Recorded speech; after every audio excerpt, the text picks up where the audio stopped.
they had those babies in this tank. That's why the foliage is so dense, is so that I could have babies. And it worked out well. Oh, Jeff, you sent me an email. All right, I'll check for your email.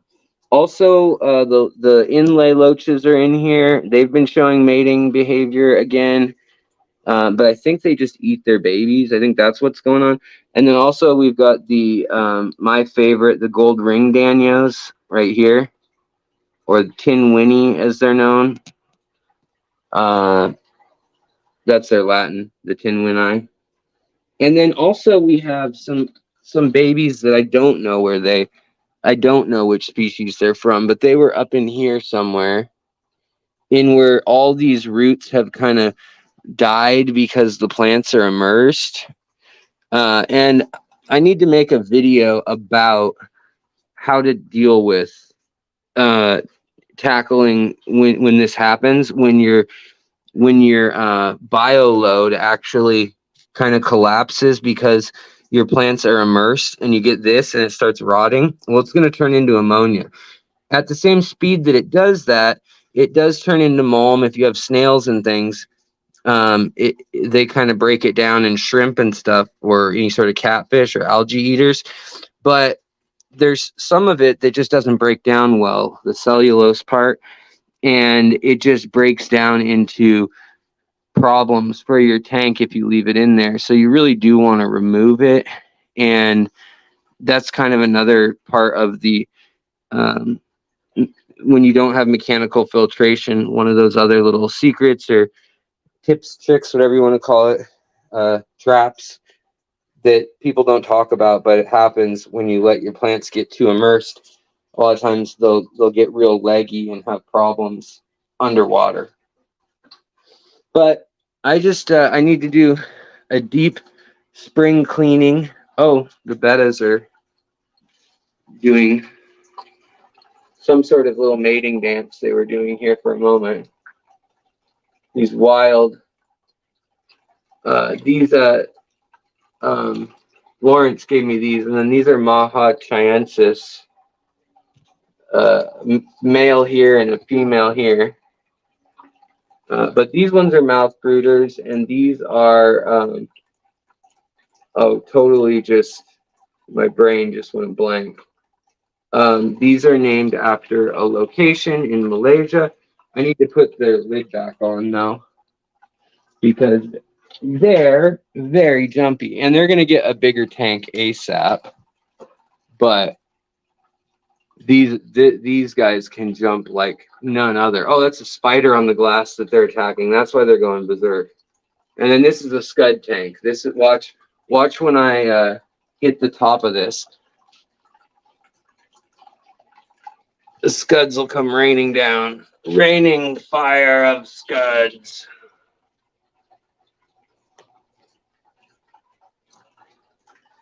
And vinegar eels. Anyways, I just need to clean. I need to clean in here. Get things in order. Put some of these tanks so that there's more community fish together in communities, and then set up like a little breeding, like a floating tray where they breed.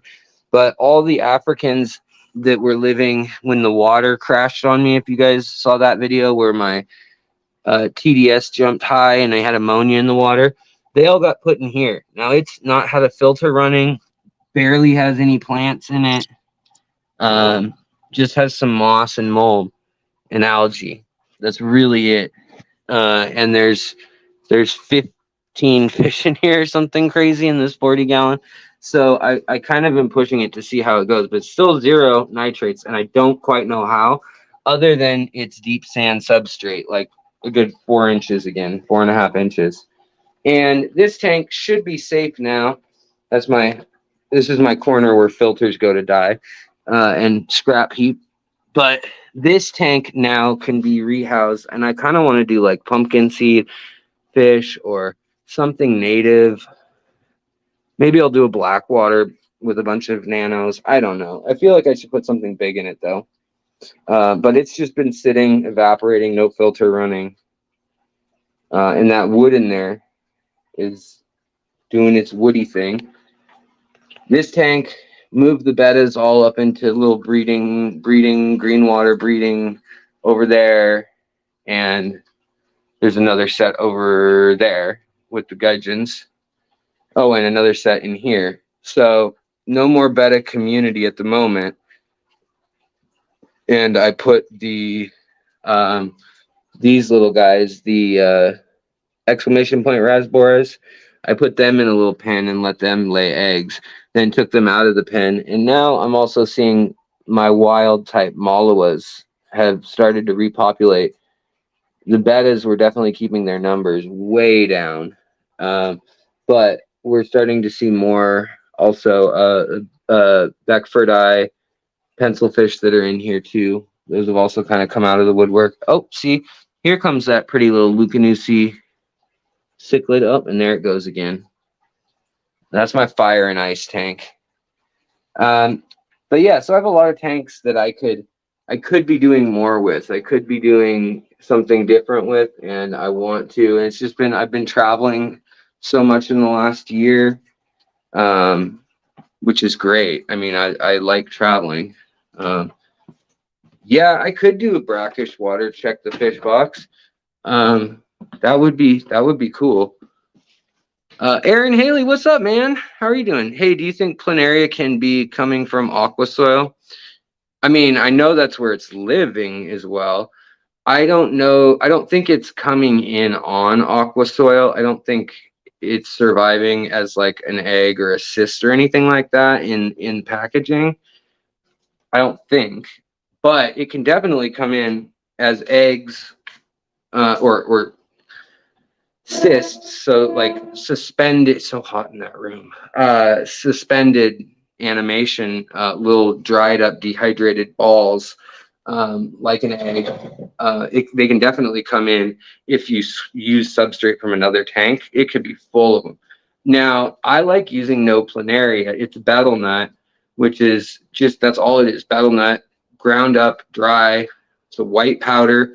When you chew betel nut fresh, it's blood red, and people chew it because it's like nicotine kind of or tobacco, and because of that, it causes the blood vessels and cells to go crazy on worms and nematodes and like flatworm type creatures.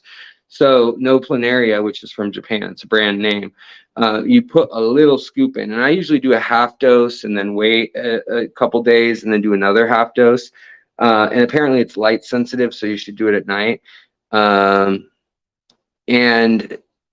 the snails, that's it, is if you do a full dose, snails, I noticed that you seem to lose 20 or 30% of your snails sometimes. And I don't know why, like if it's KH or GH or something that you have to have that buffers something or bonds to something. I really don't know. I haven't found the common denominator yet with all of that. But sometimes when you use as directed, you do lose snails. Also, you'll start to lose shrimp if you overuse it at all. And a lot of people get impatient. They wait a day or two and then they're like, screw that. I'm going to just do more. And then they'll dump it in, and it can kill everything. If you put enough in, everything will have a little heart attack. Let's see here. Trying to see what else I got pests from both pieces of live rock, trying to get age rock dry at the moment. One day I'll get my invert tank set up again, right? Yeah, I know the feeling. A few scuds managed to escape all my guppies in my tanks. They're persistent creatures. Yeah, they are. They can be scuds, little teeny scuds, I swear. They survive in every tank, just a few. But like Elosoma, a lot of killifish species, man, they'll hunt those things down pretty relentlessly.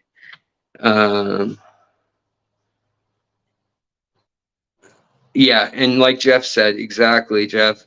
If you set up scuds right, it's a nonstop food supply. If you let them take over, like in a green water tank, does no planaria have an expiration date? I don't know. It probably does at some point, but realistically, I don't think the kind of chemical compounds, alkaloids they are, that they're going to degrade that badly within 5 years. But I could be wrong. That's my guess, though. I think it's kind of like coffee. Do you need a license to sell fish or shrimp to a local fish store? Nope, nope, nope. Not most places, and not in the U.S. or anything. If it's just a couple, especially if it's under, I mean, if you're selling thousands of dollars, yes. But if it's just a couple bucks, no. I mean, if it's under a few hundred, you're totally fine. It's like a garage sale. You can, yes, right now is scud season. So if you guys want scuds, if you've seen my scuds video, there's lots of info on them. But most of the US, if you go to any body of water with like leaves and dried plant material in it, and you take a big old scoop, look closely in the mucky mud, leaves, the stinky stuff, and you can put them, you know, just grab them with your hands or with tweezers or whatever you want, pipette, a turkey baster maybe. But they'll be on dry land too sometimes, even the water ones, like they'll be in wet leaves, like so you'll scoop it out on the edge of a bank of a river or still standing water, and you'll be able to find them readily. And there'll be lots of different species living in there. But any of the ones that look like little crabs or little insects, as long as they're not, as long as they don't have the big pincher mandibles in the front, those are generally okay for your aquarium. I get apprehensive about little leeches or worm-shaped creatures because there's fish leeches, there's flukes, and there are tapeworms and things like that. Now, they're not super common. You're not just going to like find them out everywhere all the time. It's not like that. In fact, I would argue that taking a chance and allowing fish water from a fish store to get into your aquarium is far more dangerous than having pond water get into your aquarium. That's my personal opinion. Don't have anything to back that up. But yeah, there's probably way more diseases in an environment that's rich in tropical fish, that's at temperature, that's exactly that niche that pathogen needs to survive and a vector for it to survive on, than out in, for instance, the United States or European water. Now, if you live in a tropical location, maybe the math is a little different. Maybe you'll have more parasites and things geared to warm weather fish just chilling in your water.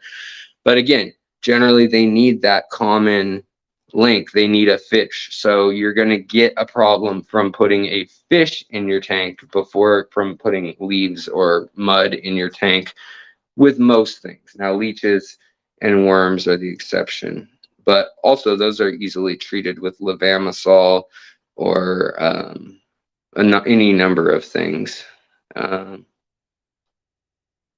Let's see here.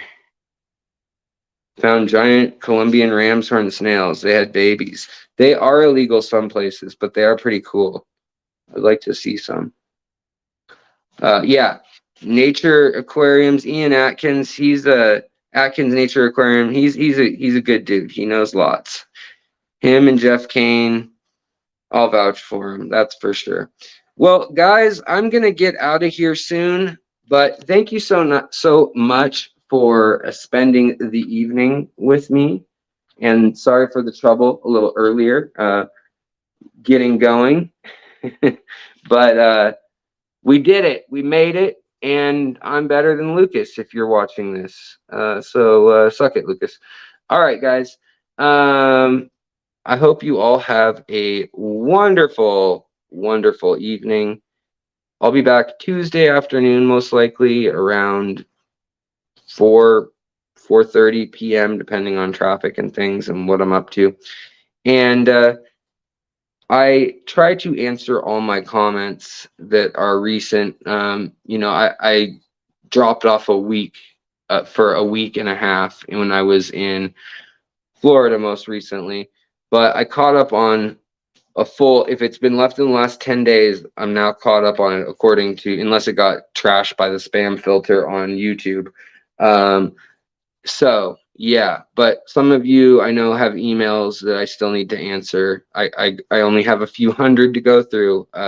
Every few days they stack up quickly. But I always appreciate it. Always appreciate the support, the thoughts, the links to articles and research, and the brainstorms, the updates when I say, "Hey, what's going on in your tank?" You know, all that kind of stuff. Chris, I haven't forgot about your Malawas. I definitely will get some out. And yeah, Carrie, Kari, you are most welcome.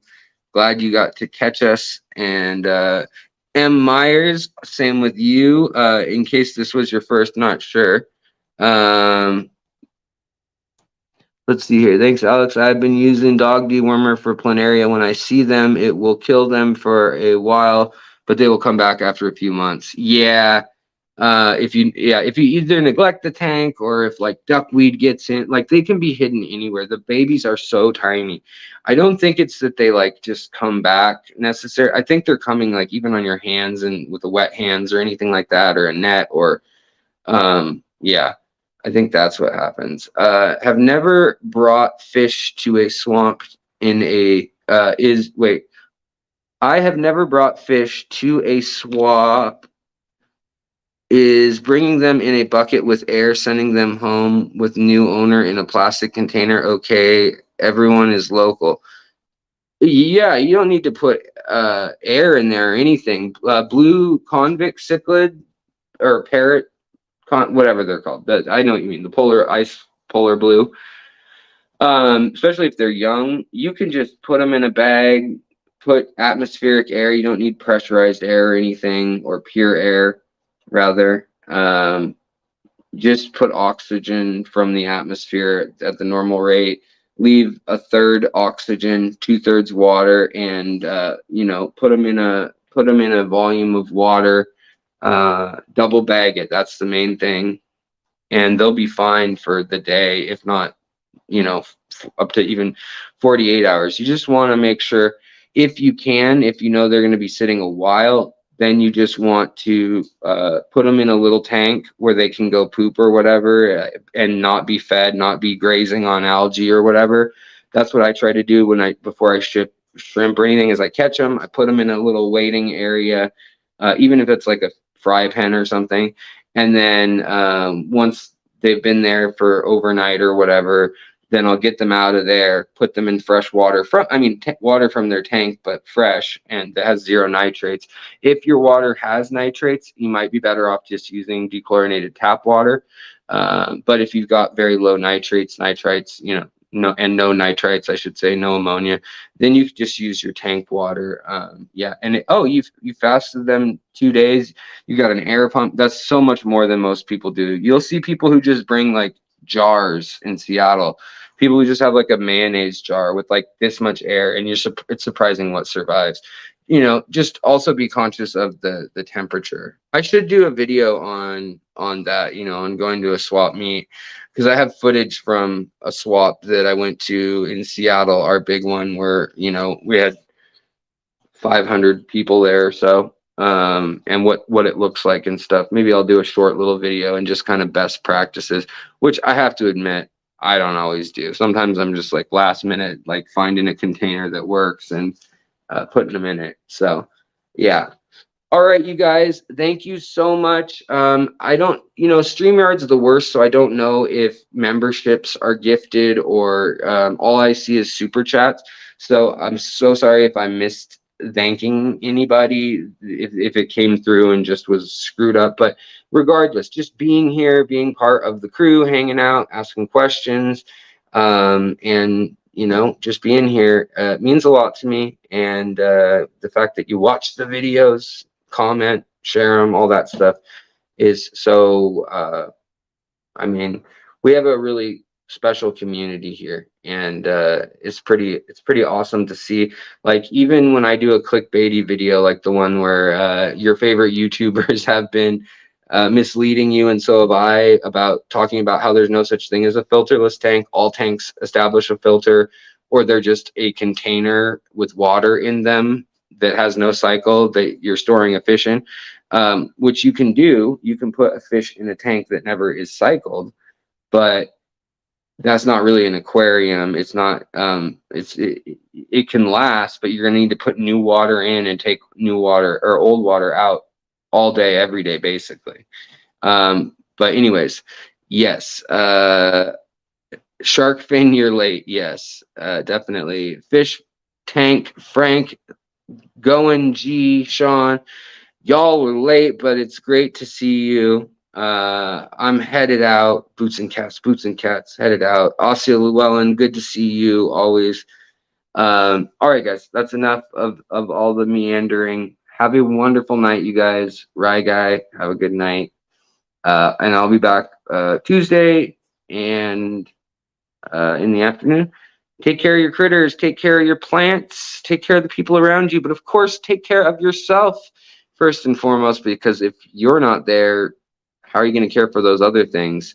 So, yeah, and if we all did that a little bit more, just half the time, the world would be twice as good of a place.